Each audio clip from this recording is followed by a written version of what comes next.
Oi, gente, tudo bem com vocês? Começando mais um vídeo aqui no canal, mais um vídeo longo. Pra quem não sabe, não tá acompanhando direitinho, todos os dias, praticamente todos os dias, tá tendo shorts aqui no nosso canal. Shorts são aqueles videozinhos curtos, vídeos na vertical, que são gravados com o celular em pé, digamos assim. Então tá tendo vídeo todos os dias aqui nos shorts do YouTube, lá no nosso perfil do TikTok e lá no nosso perfil do Instagram também. Vou estar deixando aqui embaixo pra vocês seguirem. E hoje nós vamos falar sobre as leituras que eu já realizei. O último livro que eu falei pra vocês aqui, que eu tinha lido, já faz uns dias que eu não gravo pra cá. Os vídeos longos estão saindo bem fora de ordem, assim. Eu tô com um vídeo que eu postei agora recentemente pra vocês esses dias, mas já faz bastante tempo que eu gravei. Se eu não me engano, eu deixei a data no vídeo. Enfim, o último livro que eu falei pra vocês que eu tinha lido foi esse daqui. Eu tô mostrando o meu caderninho de leitura de 2026, mas como não dá pra focar e a imagem não fica muito boa, eu acabo deixando sempre a imagem da capa, a imagem dos personagens aqui na edição, ao redor aqui. Onde tem espaço, eu vou colocando. Mas, enfim, eu falei com vocês sobre essa leitura que eu tava fazendo. Depois dela, eu já fiz mais uma, duas, três leituras. Então, nós vamos falar sobre essas leituras aqui hoje. Vou atualizar vocês e vou atualizar também como tá aqui o nosso caderninho literário, para vocês verem o que já mudou. Vamos começar logo pelas mudanças no caderno. Aqui é a nossa primeira página, leituras de 2026. Aqui começa... Não quer focar, gente, quer ficar só no meu rosto. Aqui começam as leituras que eu já fiz esse ano. Aqui tem cada capinha. Aqui também, leituras já realizadas esse ano. Depois disso, a gente vem para a parte do bingo. Ó, o que já tá marcado é o que eu já completei. Deixa eu conferir aqui com vocês. Eu já marquei ler um livro com mais de 500 páginas, conhecer um novo autor, ler o encalhado da estante ainda não marquei, conhecer um novo gênero também não marquei, ler um romance nacional já foi. Reler um livro favorito. Eu comecei a reler, que no caso é Acotar, o primeiro livro de Acotar, né? Corte de Espinhos e Rosas, mas como eu não concluí ainda, então ainda não marquei. Ler um livro inteiro em um dia também ainda não consegui esse feito. Completar uma saga ainda não. Ler uma recomendação de um amigo já. Ler um dark romance ainda não. Fazer uma leitura de verão já. Ler uma romantasia já, com certeza. Ler uma trilogia completa ainda não. Ler um livro com mais de 700 páginas já. Inclusive vai ser o próximo livro que eu vou falar com vocês aqui. Um lançamento de 2026, eu acredito que ainda não. Um livro internacional best-seller, já. Um livro com a capa da minha cor favorita, acho que não. Na verdade, gente, que cor favorita? Qual é a minha cor favorita? Rosa. Lilás. Ler um livro que virou filme, eu acho que com certeza já. Vou olhar isso direitinho pra poder marcar. Um livro de Natal ainda não. E fazer uma leitura de inverno, já. Vindo pra cá, nós temos o Desafio das Cores. Aqui são as capas, cada uma de uma cor. Até agora eu só coloquei essas porque eu quero colocar capas que realmente sejam a cor predominante da capa, não uma capa que tenha um pouquinho de rosa, um pouquinho de lilás. Não. Aqui, por exemplo, eu coloco a capa quando realmente a capa ela é predominantemente daquela cor. Então até agora nós temos amarelo, azul escuro, azul claro e rosa. Aqui são duas páginas para livros adquiridos, tanto ganhando como comprando. Até agora nós temos uma página quase toda completa e só de livros que eu ganhei. Que no caso foram os livros do meu aniversário, para quem não sabe eu fiz um aniversário literário, completou o ano em janeiro. E eu fiz um aniversário literário com tema de livros e que os presentes eram livros. Então, tá aqui todos os que eu ganhei. Depois disso, desafio do ano, que é o favorito de cada mês.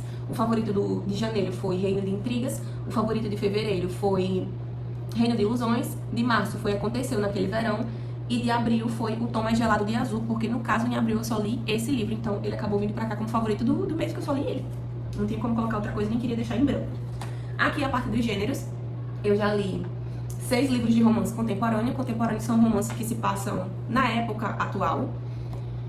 4 de fantasia e 6 de romance de época. Aqui na TBR de 2026, são todos os livros que eu já li. Até agora eu anotei 17. São 17 livros. Aqui também tem outra página para completar. Aqui tem o desafio de A a Z, que são livros começando com essas letras do alfabeto. Aqui eu coloco a primeira letra. Então, no A a gente tem As 12 Noites de Lady Malícia. No C, Como não engravidar de um Seal. No E, Em Outra Vida Talvez. No F, Fisgados pelo Amor. No L, Loucos por Livros. No N, Não é uma Canção de Amor. No O, O Tom Mais Gelado de Azul. No P, Pecados no Inverno. No R, Reino de Intrigas. No S, Sedutor de Nova York. E no U, Um Perfeito Cavalheiro. Até agora nós temos isso no nosso desafio de A a Z.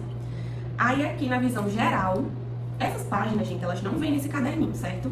Esse caderninho ele vem com algumas páginas específicas, por exemplo, esse modelinho aqui é o modelo que vem no caderno.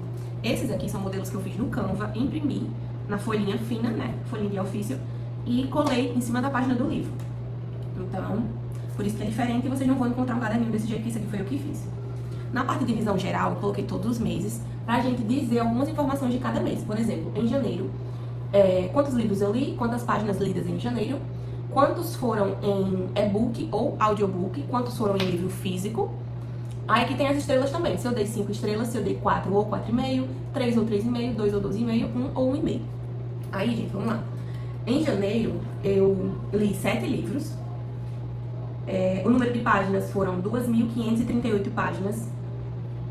Desses 7 livros, 5 foram e-books e 2 foram livros físicos, nenhum 5 estrelas. 4 ou 4,5 estrelas foram 4, 3 ou 3,5 estrelas foram 2, 2 ou 2,5 estrelas foram 1 e 1,5 foram nenhum. Como são coisinhas mais complicadas de vocês entenderem, enquanto eu vou falando aqui, explicando pra vocês, eu vou deixando aí na tela pra vocês irem me ouvindo e vendo na tela, que fica mais fácil de entender o que eu tô falando. Em fevereiro eu li 4 livros, 1.200 páginas. Os 4 foram em formato de e-book, pelo celular, né, ou pelo Kindle. Nenhum físico, nenhum 5 estrelas. Um que foi entre 4 e 4,5 estrelas. 2 que foram entre 3 e 3,5 estrelas. E um que foi entre 2 e 2,5 estrelas. O outro foi 0. Março eu li 3 livros, 1.130 páginas. Os 3 foram e-book também, nenhum físico, nenhum 5 estrelas. Tá difícil, viu? Até agora nenhum livro 5 estrelas em 2026. Um foi 4 a 4,5 estrelas. E 2 foram entre 3 e 3,5 estrelas. E em abril eu só li um livro, que foi a leitura coletiva do mês, do nosso Clube do Livro, lá no WhatsApp. Esse livro sozinho, ele já tinha 1.054 páginas, então foi o apurado de páginas de abril. A gente leu ele em formato de e-book, nenhum livro físico, e ele eu dei entre 3 e 3,5 estrelas. Então o resto vocês já sabem que foi 0, porque eu só li ele no mês. Acabou isso aqui, porque a gente ainda tá em maio, hoje é 28 de maio, então não completei nada de maio ainda. E vamos para o livro, o famoso livro de abril, que eu só li ele no mês, que foi a nossa leitura coletiva do clube, e que é um livro com mais de 1.000 páginas. O Tom Mais Gelado de Azul, aqui é a nossa página completinha, faltando só aqui a parte da impressão dos personagens que eu esqueci de imprimir. Mas, resumindo, para quem não acompanha, aqui eu coloco a capa, aqui as informações do livro, como autor, editora, gênero, quando eu comecei, quando eu terminei de ler, aqui embaixo eu coloco as estrelas, aqui um pequeno resumo da história. Aí aqui eu adaptei para colocar uma impressão de uma artezinha que eu pesquiso, com imagens dos personagens principais desse livro, e aqui do outro lado eu coloco imagens da estética do livro, certo? Aqui eu esqueci de imprimir, mas geralmente é assim, ó, os personagens principais e a estética do livro. Aí aqui, gente, eu tô com o meu computador aqui embaixo, como vocês já sabem, com a minha colinha, pra ir me ajudando e eu explicar direitinho cada história pra vocês. Essa história aqui é uma romantasia. Obviamente, pelo título e pela capa, a gente já consegue ter uma noção que ele vai falar sobre alguma coisa de gelo ou de neve. Então, bora lá. A história desse livro, ele acompanha Alicia Sinclair, uma garota que tem uma vida aparentemente normal até descobrir que possui poderes de gelo em um mundo onde as pessoas com magia são odiadas e condenadas à morte. Depois dessa descoberta, tudo na vida dela desmorona. Em vez de ser executada, Alicia recebe uma proposta inesperada do comandante Vian Sterling, que ela pode continuar viva, mas ela terá que ser treinada para lutar contra as criaturas monstruosas que ameaçam o continente.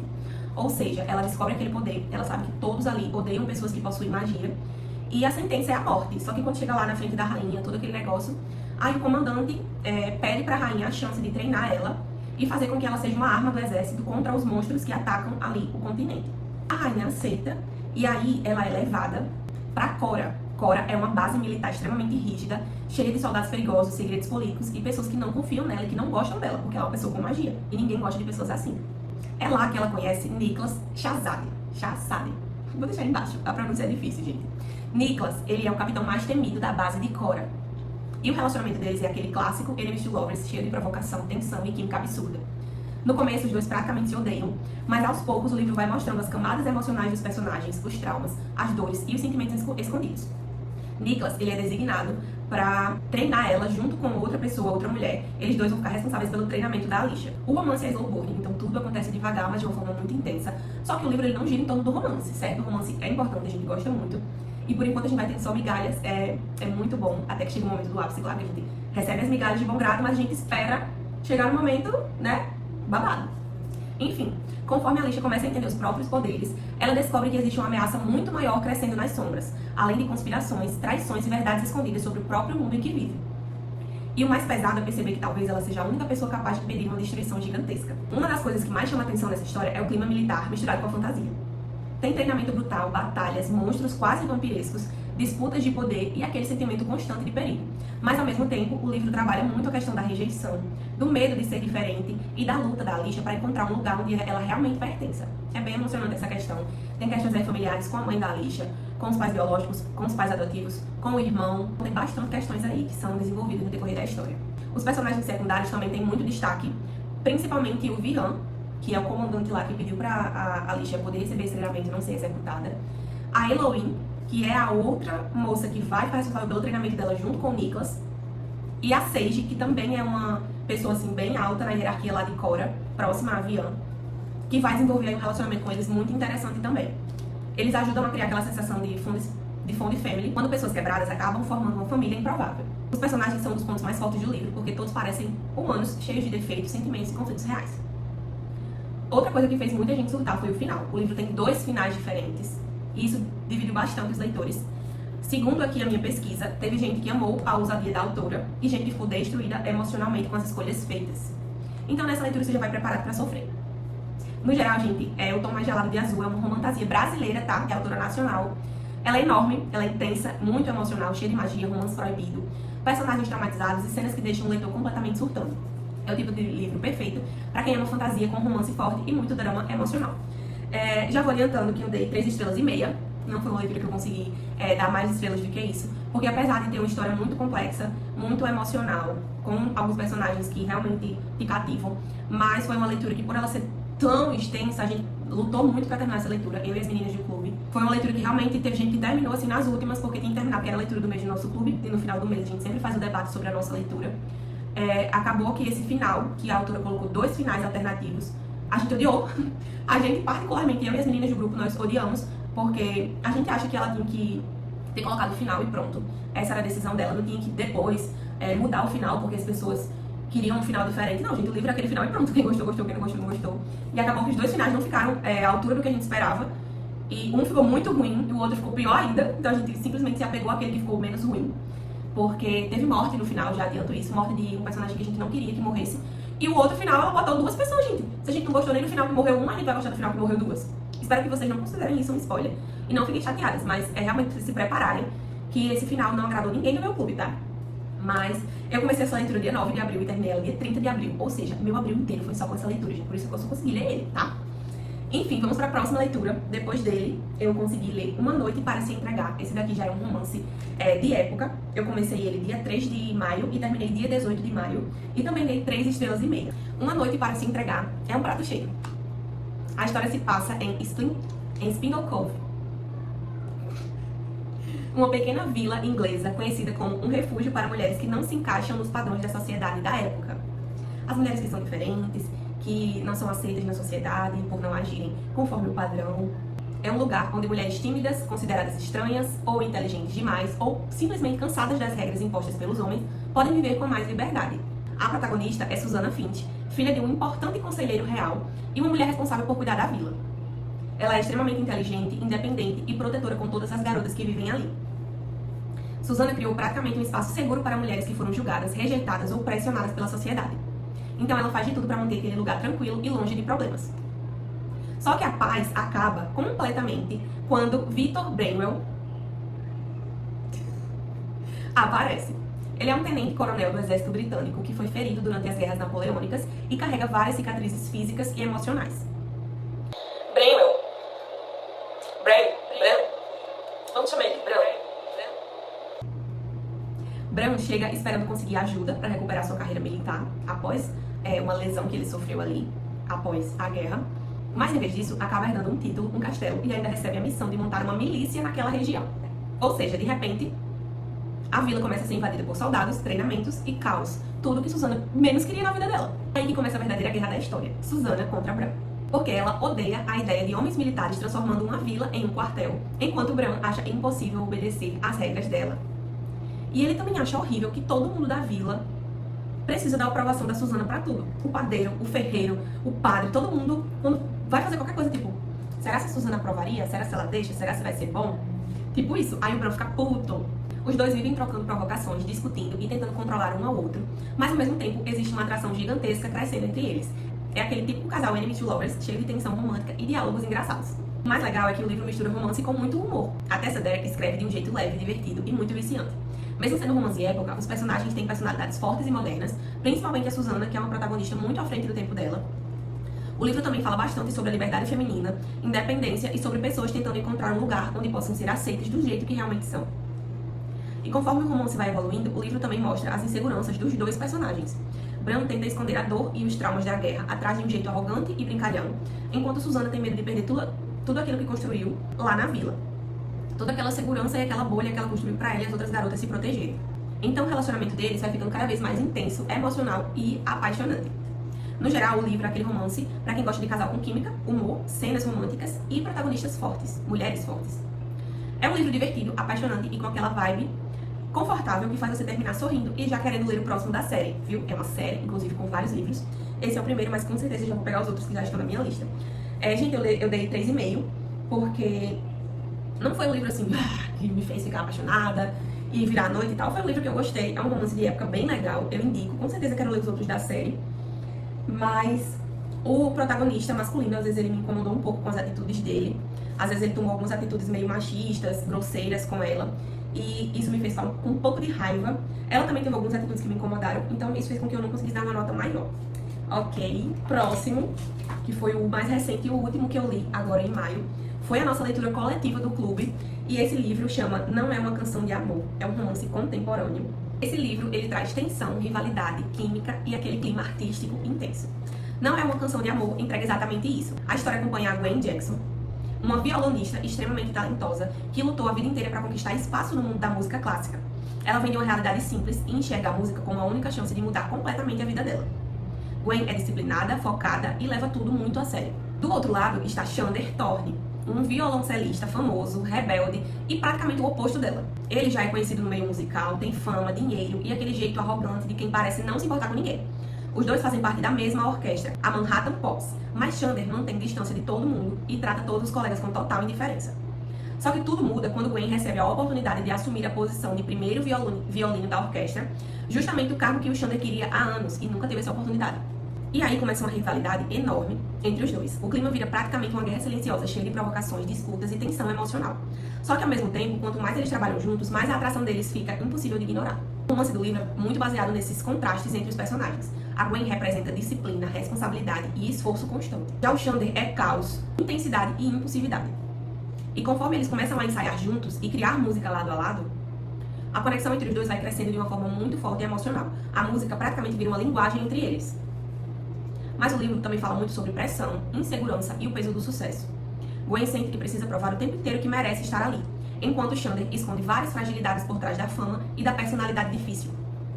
Então, além do romance, a história mostra dois personagens tentando lidar com expectativas enormes, traumas emocionais e medo de fracassar. Uma das coisas que mais chama atenção é a química dos protagonistas. Muita gente comenta que os diálogos são carregados de tensão e que o relacionamento deles evolui de forma muito intensa, daquele estilo enemies to lovers que faz o leitor passar raiva e surtar ao mesmo tempo. E como a história acontece no universo da música clássica, misturando as apresentações grandiosas e os bastidores artísticos, tudo ganha um clima ainda mais dramático e apaixonante. No geral, não é uma canção de amor, é um romance contemporâneo muito emocional, cheio de rivalidade, paixão, vulnerabilidade e música. É aquele tipo de livro que mistura amor e arte de um jeito muito intenso, mostrando personagens quebrados, tentando encontrar equilíbrio entre carreira, sentimentos e sonhos. Esse livro, eu consegui gostar mais do que o anterior, porque eu senti que a química dos personagens é melhor. O Xander, ele tem um jeitão que no início me incomoda muito, mas depois a gente começa a entender mais sobre a história dele e a gente consegue passar aquele paninho rosa pra ele, certo? Os personagens também secundários, eu consegui gostar bastante deles. Tanto a moça que ajuda a Gwen no início da carreira dela, como a mãe do Xander, que me dá muito ranço no início por ser muito omissa com tudo, não ter voz, mas no fim a gente entende que ela vivia num relacionamento que não permitia que ela tivesse voz e graças a Deus no final ela consegue se libertar dele. Espero que não esteja dando spoiler aqui, mas vale a pena a leitura, certo? Tem muitas cenas aí com violoncelos e violinos bem quentes, então gente, é um livro hot, mais 18. Na verdade, os 3 livros que eu falei aqui pra vocês são livros mais 18 anos, certo? E essas foram as últimas leituras que eu fiz, que eu não tinha vindo falar pra vocês ainda. O Tom Mais Gelado de Azul foi a única leitura de abril, e os outros 2 livros, tanto Uma Noite para Se Entregar, como Não É Uma Canção de Amor, foram leituras de maio. Acho que antes de terminar maio eu consigo finalizar mais uma leitura para ficar com 3 livros em maio, mas isso vai ficar para um próximo vídeo que eu venho comentar com vocês sobre as minhas leituras, ok? Espero que vocês tenham gostado de acompanhar as minhas leituras. Espero que eu tenha incentivado vocês a lerem qualquer livro que seja, ou os livros que eu indiquei aqui, certo? Quero trazer um pouco mais sobre essa parte do meu mundo, que é livros, filmes, séries. Então, acredito que vou estar tirando um tempinho para trazer mais para vocês aqui nos vídeos longos com esses temas, ok? Beijo e até o próximo vídeo.